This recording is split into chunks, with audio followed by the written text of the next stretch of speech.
On the news tonight, Anambra State government unveils plans to overhaul its transport sector to meet international standard. International breweries celebrate 2025 Water Day in Anambra State. IMF appoints Nigerian businessman Tony Elumelu to advisory council. Many fear death as earthquake hits Myanmar. Note, security is here to stay in Anambra State.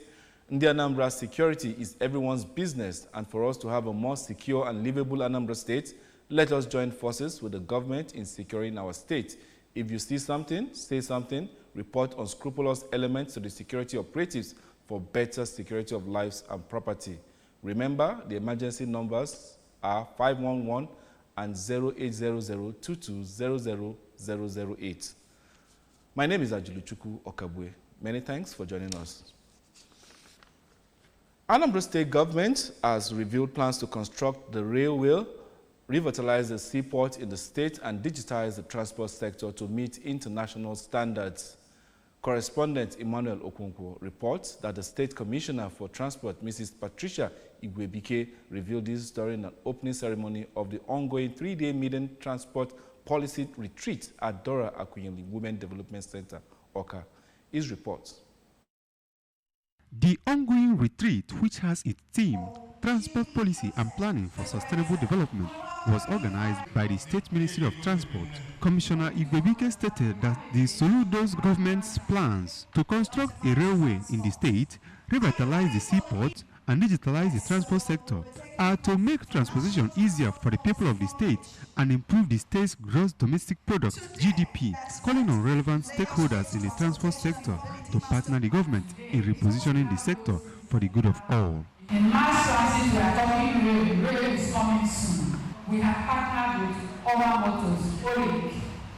It's not taking you out of business. It's actually going to give you business because you can cluster together. Mr. Governor has taken us to the next level. So we are living that dream. All we have to do is to keep in.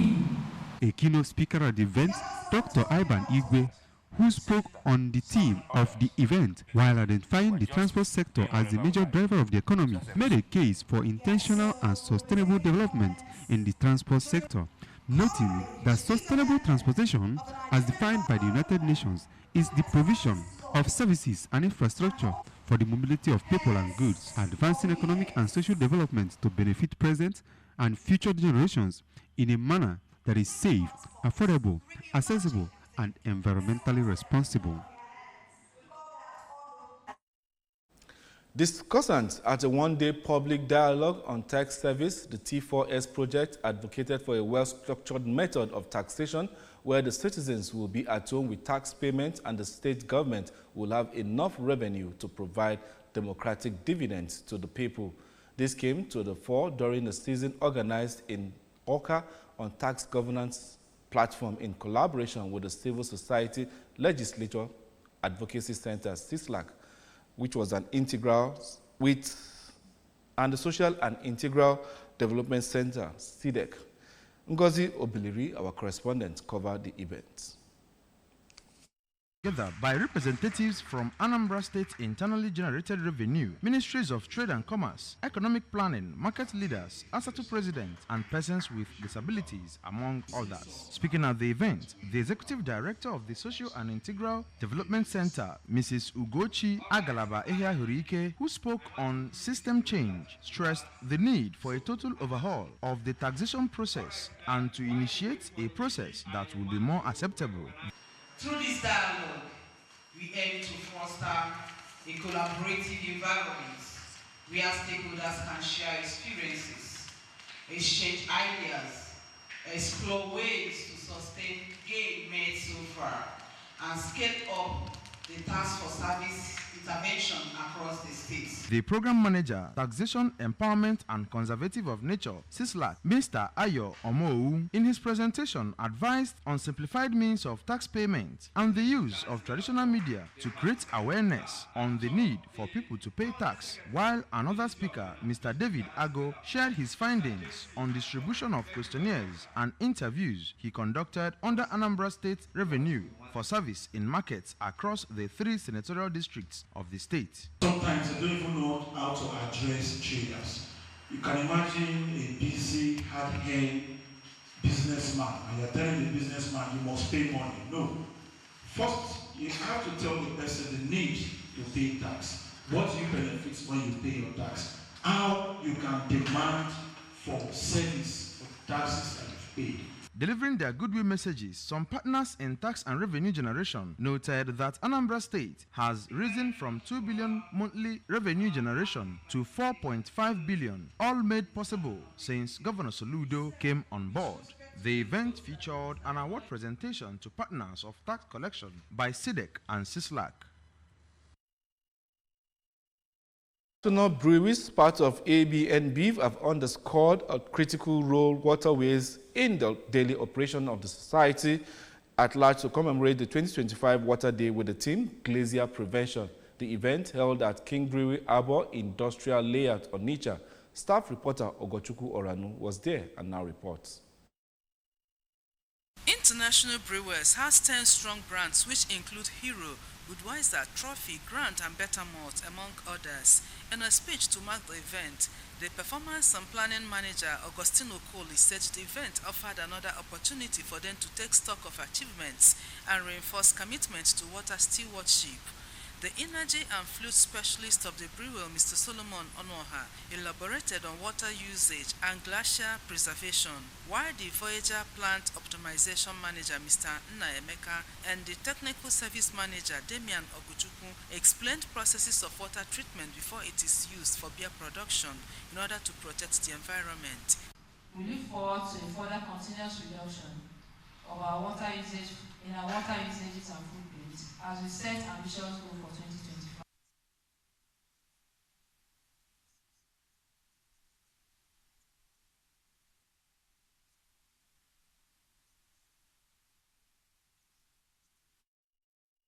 Songs of praises to God Almighty fill the atmosphere at High Court 2 Ogidi as Justice Chukwudi Nwankwo in his judgment upheld Igwe Mark Anthony Okonkwo as the authentic traditional ruler of Alo community. The case, which is the 4th court attempt against Igwe Okonkwo by few individuals who include Mr. Uzoma Ibonwa and Obazi and others dismissed for incompetence and lacking in merit. Queen Anambra was there for the ABS and now filed in this report. Igwe Okonkwo, jubilating and singing songs of praises to God Almighty for giving him victory, said he never knew God would honor him this way by vindicating him, saying that the victory does not belong to him alone, but to our people as a whole. They did wonderfully well. You heard it clearly from the judge. All the manipulations that I keep on challenging in the appeal court. So I give thanks to my lawyer, to my legal team. They are doing very, very well. In his remarks, one of the members of the Igwe's cabinet, Chief Chukwuemeka Ikegwogu, pointed out that the ruling reveals that there are still judges who stand up for what is right and called on members of our community to rally round the Igwe as he is a peaceful man. Judge Anwagosila na tata na the judiciary is the last hope of a common man.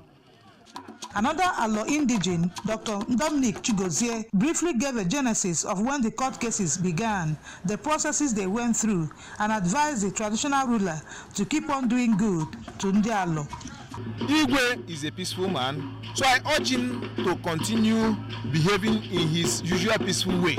Queen Anambra reporting for ABS News.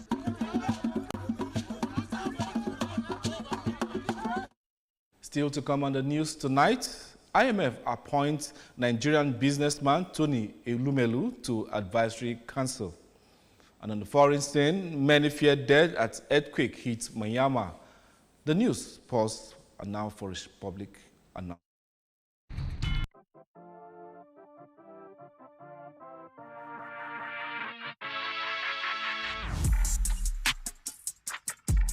When he started, we were just looking for a way to make him calm, and we realized that when he paints, he's a different person.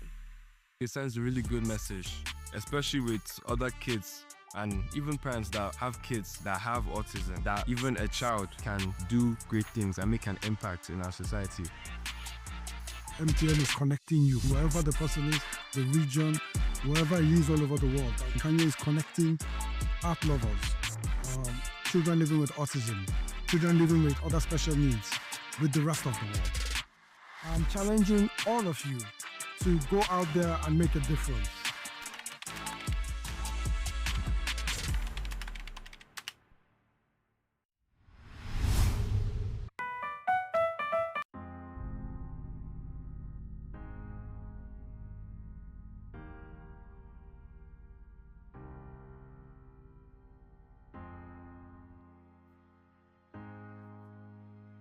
Let's get one thing straight.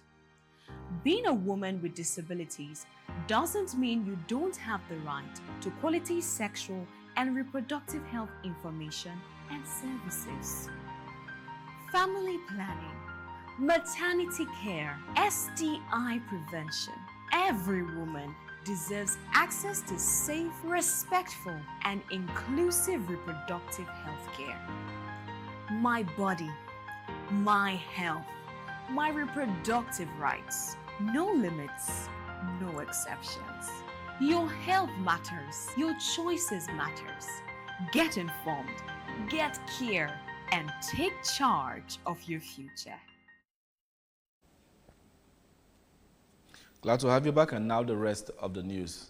The International Monetary Fund, IMF, has appointed Nigerian billionaire and group chairman of Heirs Holdings, owners of United Bank of Africa, Tony Elumelu, on the Advisory Council of Entrepreneurship and Growth, convened by Kristalina Georgieva.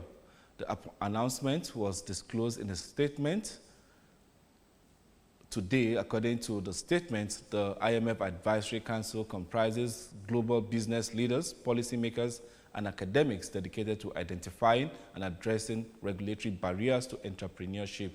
The IMF said Elumelu will be instrumental in ensuring that Africa's entrepreneurship is central in policy making. Speaking at the inaugural meeting of the Advisory Council, Georgieva said the appointees will share their experiences on how microeconomic and financial policies can provide a supportive environment for innovation, entrepreneurship, and productivity, key ingredients for a thriving private sector and a strong economic growth. And over to our foreign news. Earthquake, a magnitude of 7.7 earthquake hit the heart of war-ravaged Myanmar today, triggering the collapse of buildings across the region, with many feared dead as Thai authorities declared the capital, Bangkok, an emergency zone. The earthquake cut through a vast and varied corner of Southeast Asia, sending terrifying tremors through rural villages caught in the middle of Myanmar's civil war. Of all the glitz and high traffic-filled Bangkok, shaking was even felt across the border in China's southwestern and remote mountainous Yunnan province. Authorities and that of Thailand, Prime Minister also declared an emergency zone in Bangkok after the earthquake triggered the collapse of an under-construction high-rise building, killing at least one person and injuring 50 others. 2 other deaths have been reported in the capital. Authorities are racing to rescue dozens of others believed to be trapped under the rubble of the collapsed high-rise building. And over to sports news. Real Madrid's legendary coach, Carlo Ancelotti, will go on trial next week for allegedly failing to declare income to Spain's tax office. The Madrid court, which will hear the case today, prosecutors are seeking a jail term of 4 years and 9 months for the 65-year-old Italian, accusing him of having cost Spain's treasury more than €1 million in undeclared earnings from image rights in 2015 and 2025. The court said that the trial will begin on Wednesday and it is expected to last 2 days. Prosecutors accuse him of only declaring his tax returns, the personal remuneration received from Real Madrid during those 2 years, and himself declared tax to the residents of being in Spain and indicated his home was in Madrid. You can follow news and programs from ABS from any part of the world by liking our Facebook page. Follow us at Anambra Broadcasting Service. Subscribe to our YouTube at ABS Television Orca, and on X at ABS Radio Television, and on Instagram at ABS Radio TV. Follow us on our social media handles at ABS radio television on Facebook. Before we go, a look at our main points. Anambra State government has unveiled plans to overhaul its transport sector to meet international standard. International breweries have celebrated 2025 Water Day in Anambra. We also brought to you Nigerian businessman Tony Elumelu appointed into the advisory council of the IMF. And on the foreign scene, many feared death as earthquake hit Myanmar. Security is here to stay in Anambra. Remember, security is everyone's business, and for us to have a more secure and livable Anambra state, let us join forces with the government in securing our state. If you see something, say something, report unscrupulous elements to the security operatives for a better security of lives and property. Remember, the emergency numbers are 511 and 0800-220008. And that's the size of our package this evening. My name is Ajuluchukwu Okabwe. Many thanks for joining us.